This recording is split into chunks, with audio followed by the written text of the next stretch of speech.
The original Highlander is one of those movies that deteriorates over time. I remember when I first saw the film in high school. I was just starting to explore movies in a greater depth and experimenting with films that I hadn't seen before. A friend at the time saw the movie on DVD and recommended that I watch it. This was around the time that DVD was just starting to replace VHS as the dominant movie format. So my collection was just starting to expand, and any DVD in my collection was like a prized jewel. It's a relatively simple concept. An immortal from Scotland named Connor MacLeod lives through the years, assuming different identities, and waiting for the time of the gathering, a time where all the immortals in existence fight each other until the last one standing gets the ultimate prize. It sounds like something you'd experience in a video game or a comic book. Cinematically, however, we see the pros and cons of Connor's lifestyle. He's banished from his clan when he survives a fatal injury. He has to watch his loved one grow old and die. And those are basically the only two downsides. The only way to kill an immortal is to cut off their head, which leads to some pretty humorous scenes. Connor is played by none other than Christopher Lambert, who also played the immortal thunder god Raiden in the Mortal Kombat movie. To put it bluntly, Lambert really can't carry the entire film, and that's one of the main problems I have with it. His performance is awkward. You a faggot, Nash? Why, Garfield? You cruising for a piece of ass? He's not really terrible, and his character is likable enough, but his delivery is kind of weak. You have to see the movie a few times to see what I mean, but I swear it seems to get more annoying each time I watch it. Now that might be in part because he's so drastically upstaged by Sean Connery, playing his wise mentor Ramirez, as well as Clancy Brown playing Connor's nemesis the Kurgan. Yes, the same asswipe from Shawshank Redemption and Starship Troopers. The enemy cannot push a button if you disable his hand. Connery is always fun to watch, but sometimes it feels that he's the only real standout part of the movie. He mysteriously finds Connor right after he's banished from the village, and explains Connor's immortality to him. You cannot die, MacLeod. His only role in the movie is to help train Connor for his future battles, and unfortunately he only has about half an hour of actual screen time, of which is actually a flashback. I don't want to spoil anything, but let's just say that when he exits the film, after about 5 minutes of dealing with the present-day story, you'll be begging to have him come back. Then there's Clancy Brown, and you'd be hard-pressed to find someone to play a meaner villain. Just watch his performance in Shawshank Redemption and tell me this scene doesn't give you the creeps. The Kurgan is the man who gives Connor the wound that caused him to be banished, and spends a lot of screen time preparing for a future confrontation.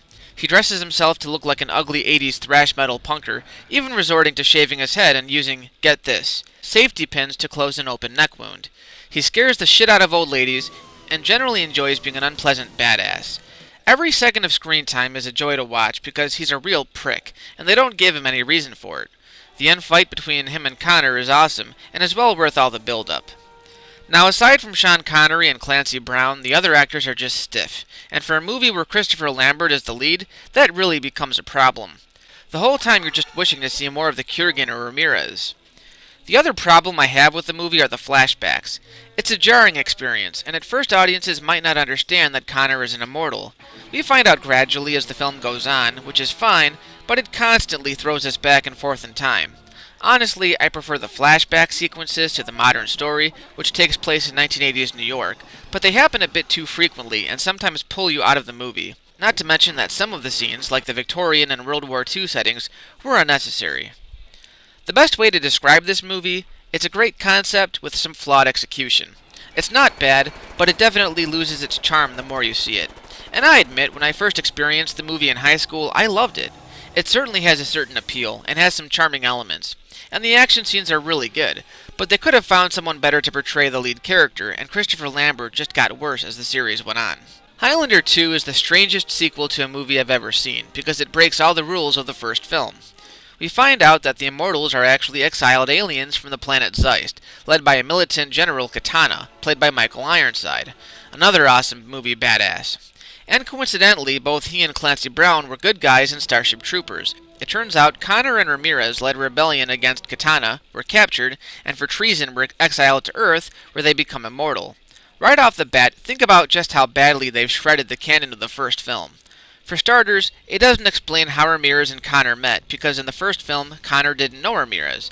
Now all of a sudden, even though this supposedly takes place before the events of Highlander, they're comrades in war. And secondly, they're aliens? Are you kidding me? So anyways, we switched to about 20 years after Highlander. Since Connor won the prize and became mortal, Earth's ozone layer has diminished, and Connor has devised a protective shield that will protect Earth from the sun's radiation. Shit hits the fan when, after having been up for over 2 decades, the people of Earth are tired of the shield. The corporation responsible has found out that the ozone layer has replenished itself, but is hiding the fact in order to stay filthy rich. In the meantime, Connor is now an old, decrepit man who gets picked on because of his involvement in the shield. 2 lackeys come to Earth from Zeiss to kill Connor on Katana's command, and because he's no longer the only immortal, he gets to miraculously become young again. That's logical. Now these 2 lackeys have some serious problems, and at this point the film is really hard to take seriously. It's like watching those bird things from the Power Rangers movie. They move really awkwardly and have no purpose in the film. When Katana's henchmen, I use the term henchmen loosely, fail to kill MacLeod, Katana comes to Earth himself to try and fight Connor. Connor also enlists the help of Ramirez, which, if you've seen the first film, makes absolutely no sense. That's like if Luke Skywalker needed help fighting Darth Vader, he enlisted the help of Ben Kenobi's spirit. Sean Connery is a joy to watch in this film, but he has no purpose. After Connor discovers that Earth no longer needs the shield, he, Ramirez, and an annoying woman named Louise Marcus go to the SHIELD Corporation in order to bring the shield down. They have a few decent fights, and there are a couple of heartfelt scenes, but most of it is really over the top. And that's the problem with this movie. Everything is needlessly over the top, a sharp contrast to the first film, in which everything was needlessly bland. Everything from the crippled story to the set pieces to the terrible acting is overplayed. Look at Ironside's performance here. He acts like this the entire movie. Both Highlander and Highlander 2 were directed by the same guy, Russell Mulcahy. Recently, he also directed Resident Evil Extinction, which honestly wasn't terrible, but nothing special. He must have known he screwed up with Highlander 2, because the film has several alternate versions. The main one is just called Highlander 2, the Renegade version, and the main difference is that they've tried to alter the whole story revolving around Planet Zeist. In this version, the war against Katana takes place years in Earth's past, and the rebels are banished to Earth's future, where they become immortal. This is better than the whole alien concept, but it still doesn't make too much sense out of the original film. Connor and Ramirez are still old war buddies, which contradicts the original, and we find out they don't actually start out as immortals. Siskel and Ebert labeled this as one of the worst movies of 1991, and while I don't think it's that bad, it's also one that's hard to defend. It maintains no continuity with the original, and a lot of it is just plain stupid. It acts as if just because it's a fantasy, it doesn't have to explain the rules, and that we're supposed to just accept everything based on the grounds that it's fiction. But I'd also be lying if I said it doesn't have its share of likable moments. It's a severe guilty pleasure for me, but one I try to watch sparingly. The third film was called Highlander, The Final Dimension. This is where the series really started to suck. It basically retells the story of the first film, putting Connor back in modern-day New York, so it ignores Highlander 2. It's been a while since I've seen this one, but the concept is the same. Immortals run around trying to kill each other until there's just one man left standing. It follows the same formula, too, where we get glimpses of Connor's past as he tries to deal with his immortality. The villain this time is simply named Kane, played by Mario Van Peebles. He's essentially a Kurgan knockoff, and while disgusting in his appearance, is basically a copycat of Clancy Brown. He brings nothing new to the table, making him the first villain in the series that fails to impress. I forget what the plot involves, something about his girlfriend of the past being reincarnated into some girl he runs into in the future, and now I guess Connor has a son who the bad guy just has to chase in order to get to Connor's emotional side. I know some fans like this one better than the second film just because it returns the character to New York, but I felt those were the worst scenes in the first film. And I have to say, having a Highlander movie without Sean Connery is just unbearable. Even if they bring him back through retarded means, at least he makes the film somewhat tolerable. This one isn't even entertaining. It's bland, hokey, and forgettable, and at times it's just painful to sit through. And after that, I just gave up. I have seen the fourth film, Highlander Endgame, which, while it followed the Duncan character, had a small cameo by Connor, in which he kills himself. And it was about time, because Christopher Lambert was just starting to look scary.